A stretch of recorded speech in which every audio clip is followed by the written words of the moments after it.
Hello my friends, फिर से आपका स्वागत है एक और नई क्लास में। मैं आपका अपना पंकज स्वागत करता हूं मेरे सभी बच्चों का। तो फटाफट सभी बच्चे क्लास को देखिए भाई। और मैं आपको आज अपन बात करेंगे एक्सरसाइज 11.1 के क्वेश्चन नंबर 9 की। ठीक है। उससे पहले मैंने आपको हर क्लास में, जैसे मैं हर क्लास में आपको कहता हूं, आज फिर कह देता हूं कि मेन काम है इंट्रोडक्शन पार्ट को समझना। अगर आपको इंट्रोडक्शन पार्ट आ रहा है तो इसका मतलब आपको सब कुछ आता है। तो इन वीडियोस को देखने से पहले, इन क्लास को देखने से पहले आप जाके इंट्रोडक्शन देखें। साथ में आपको दो ही बातें याद रखनी है इस चैप्टर में। पहला, तो जो चीज मुझे गिवन है वो लिखनी है, जो दिया हुआ है। जो फाइंड आउट करना है उससे रिलेटेड या उससे मिलता जुलता या उसके अनुरूप जो फॉर्मूला या सूत्र लगेगा वो सूत्र लगा के फॉर्मूला अप्लाई करके आंसर फाइंड आउट करना है। बस दो ही काम। तो क्वेश्चन नंबर 9।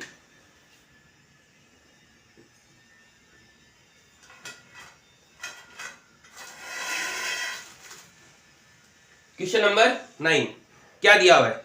क्वेश्चन नंबर 9 में मुझे दिया हुआ है एक ब्रुच है। ब्रुच का मतलब कोई एक वायर है बना हुआ है, किसी भी चीज का मान लो, जो कि सिल्वर वायर का बना हुआ है। ठीक है। अब सिल्वर वायर का क्या क्या बना हुआ है? एक तो उसने सर्किल बनाया, ये पूरा का पूरा सर्कल जो है ये सिल्वर वायर का है। ठीक है। तो ये बना देते हैं सिल्वर,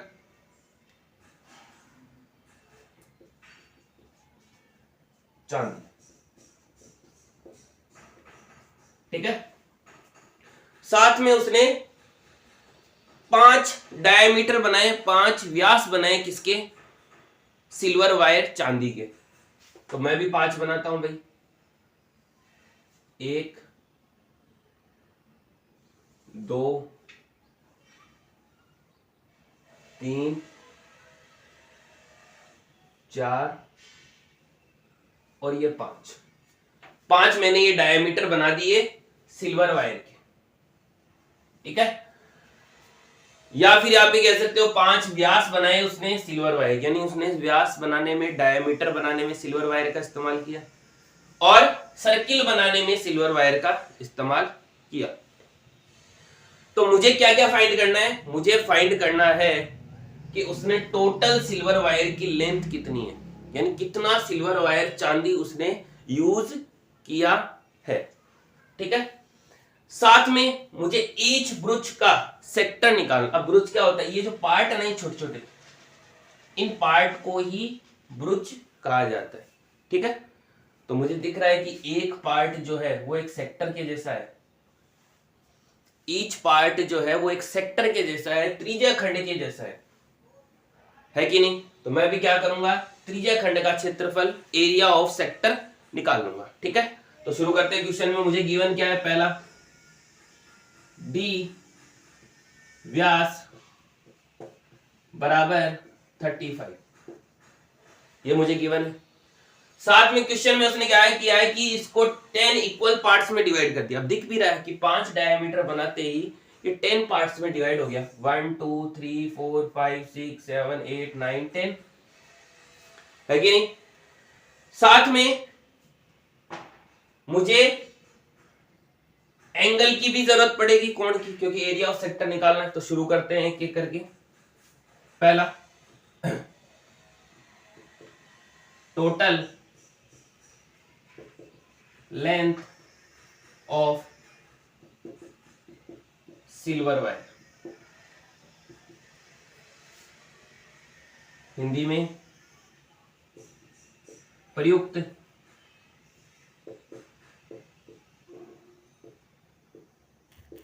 चांदी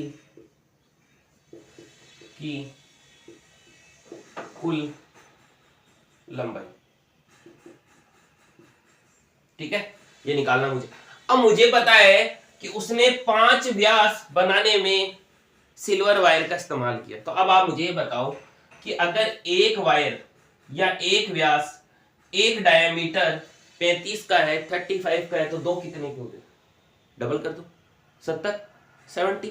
तीन कितने का हुआ? फिर 35 जोड़ो, फिर 35 जोड़ो, फिर 35 जोड़ो। या फिर मैं क्या कर सकता हूं, एक डायमीटर 35 का है तो 5 कितने के हो गए, इसको 5 से मल्टीप्लाई कर दो, यहां लिख देता हूं भाई 5 डायमीटर,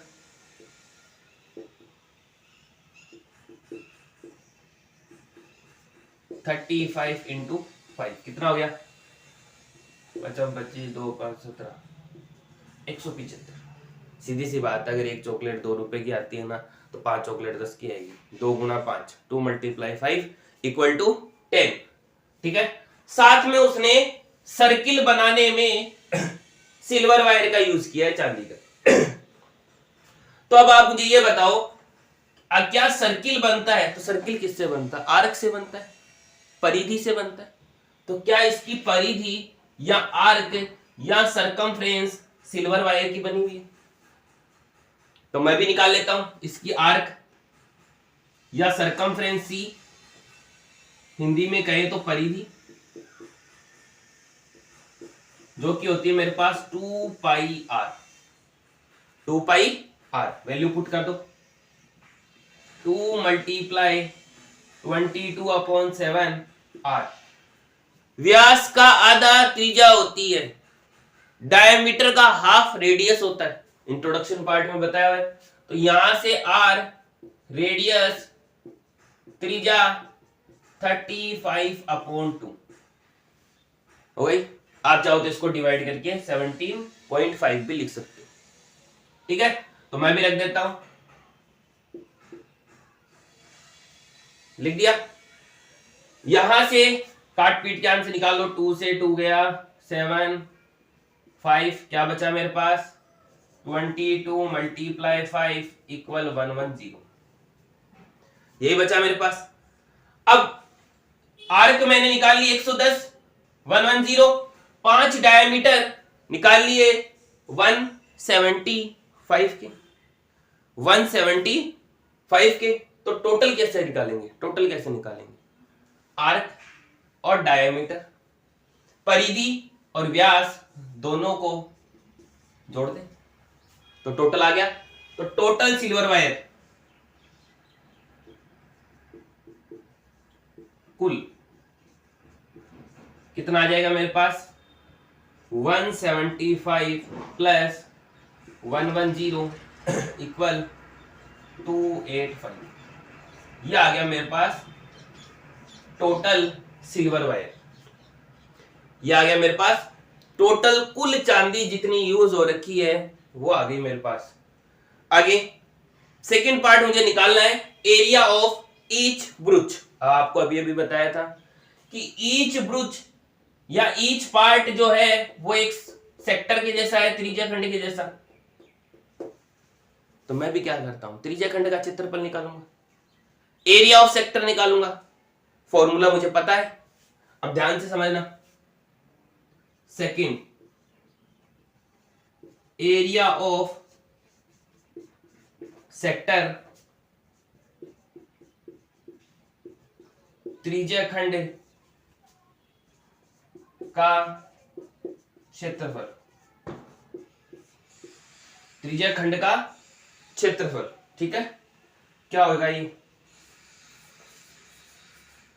थीटा, यहां आगे लिख दो, क्या दिख जाएगा क्या आपको, थीटा बटा 360 मल्टीप्लाई पाई आर स्क्वायर, ये है।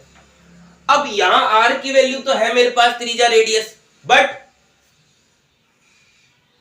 थीटा कोण नहीं है मेरे पास, तो वो निकालना पड़ेगा। देखना कैसे निकलते। आप मुझे ये बताओ, क्या सर्किल का जो ये सेंटर है, क्या ये जो कंप्लीट एंगल है वो 360 का होता है? पूरा एक सर्कल जब घूमता है तो 360 डिग्री का कोण होता है, 360। तो मुझे 10 पार्ट में डिवाइड, अब सीधी सी बात है, देखो कि अगर एक चॉकलेट है 10 रुपए, हाँ, उसको मेरे को बराबर भागों में बांटना है, 5 भागों में बांटना है, तो मैं 2-2 बांटूंगा।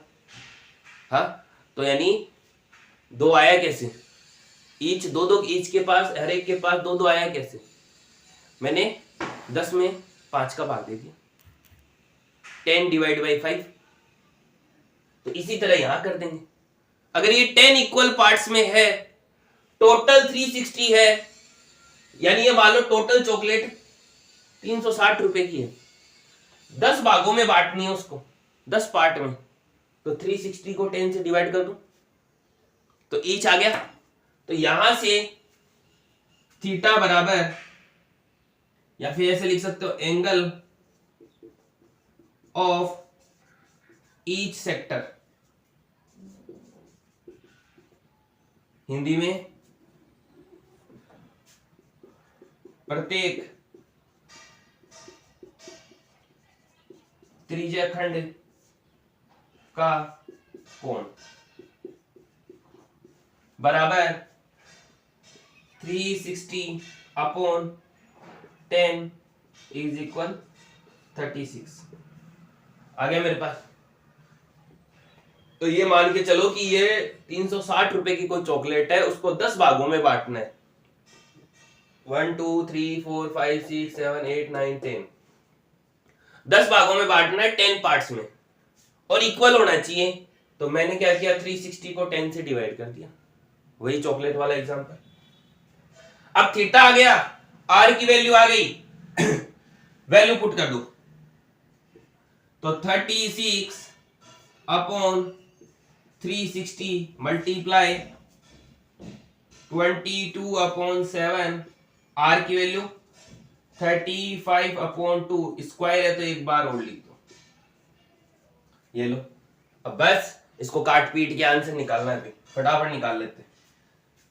36 1 36 10 टाइम, 7 1 जा 7 7 5 35, ठीक है, 5 1 जा 5 5 2 जा 10, 2 1 जा 2, और ये 11, क्या बचा मेरे पास, 11 मल्टीप्लाई 11 गुणा 35। इतना तो समझदार हो भाई आप लोग कि मैं इसको 11 बोलो चाहे 11 बोलो, 35 बोलो चाहे 35 बोलो, ठीक है ना, इतनी तो इंग्लिश समझते हो आप लोग, अपॉन 4, ठीक है।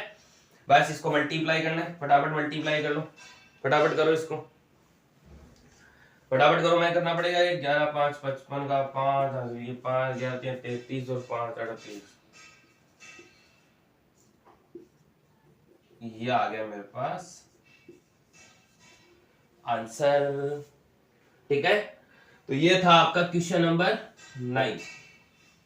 फटाफट इसको देखें। मेन बात ये है, इसके अंदर इंपॉर्टेंट बात ये वाली है कि इसको 10 इक्वल पार्ट्स में डिवाइड किया, तो इसका ईच एंगल 10 से डिवाइड करने पर 36 आ गया। फटाफट इसको देखें, फिर चलते हैं नेक्स्ट क्वेश्चन की तरफ।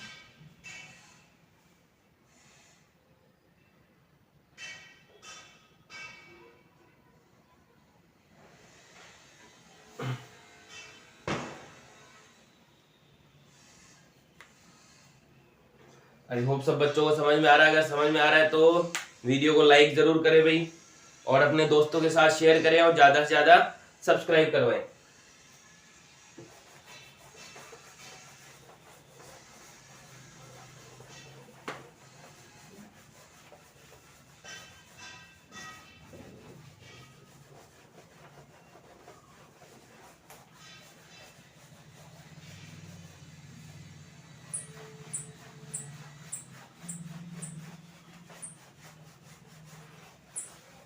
Question number 10।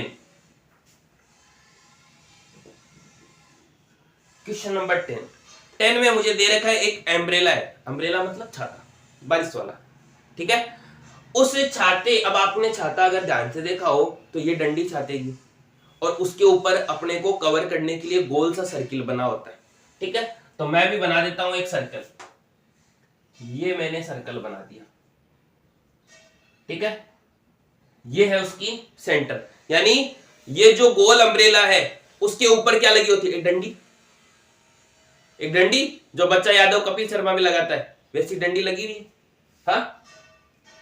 और साथ में उसकी ऐसे तारे भी बंधी हुई होती है, ब्लेड, जिसको ब्लेड कहते हैं, तार, ऐसी तार बंधी हुई होती है। कितनी तारें हैं वो, 8 है भाई।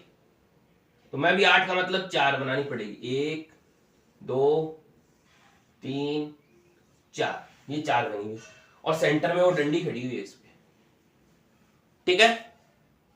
आर रेडियस क्वेश्चन में आगे दिया हुआ, आर रेडियस, आर रेडियस त्रिज्या बराबर 45। ठीक है, अब मुझे निकालना ईच रिब्स, दो रिब्स के बीच का एरिया चाहिए मुझे। अब आपको दिख रहा है ये एक रिब है, ये दूसरी रिब है, 8 रिब्स है, 1 2 3 4 5 6 7 8। क्या दो रिब्स मिलकर एक सेक्टर बना रही है, त्रिज्या खंड बना रही है? तो मैं भी क्या करूंगा, रिब्स बना रही है त्रिज्या खंड सेक्टर, तो एरिया ऑफ सेक्टर निकाल दूंगा। उसके लिए मुझे थीटा की जरूरत पड़ेगी। अभी अभी क्वेश्चन में जब 10 पार्ट्स में डिवाइड हुआ तो मैंने कंप्लीट एंगल 360 को 10 से डिवाइड किया था। अब 8 पार्ट्स में डिवाइड है तो 360 को 8 से डिवाइड कर दो, 360 को 8 से डिवाइड कर दो, 45 डिग्री। ये लो, जितने पार्ट्स में डिवाइड है, जितने पार्ट में वो डिवाइड है 360 को उतने से डिवाइड कर दो। ईच सेक्टर का एंगल आ जाएगा, प्रत्येक त्रिज्या खंड का कोण मिल जाएगा आपको। अब वो चाहे कितने पार्ट में डिवाइड हो, हमें जितने पार्ट्स दिए हुए हैं उनको 360 से डिवाइड करना है। तो यहां मुझे थीटा मिल गया कोण 45 डिग्री। अब मुझे निकालना है area of sector. Area of sector त्रिज्या खंड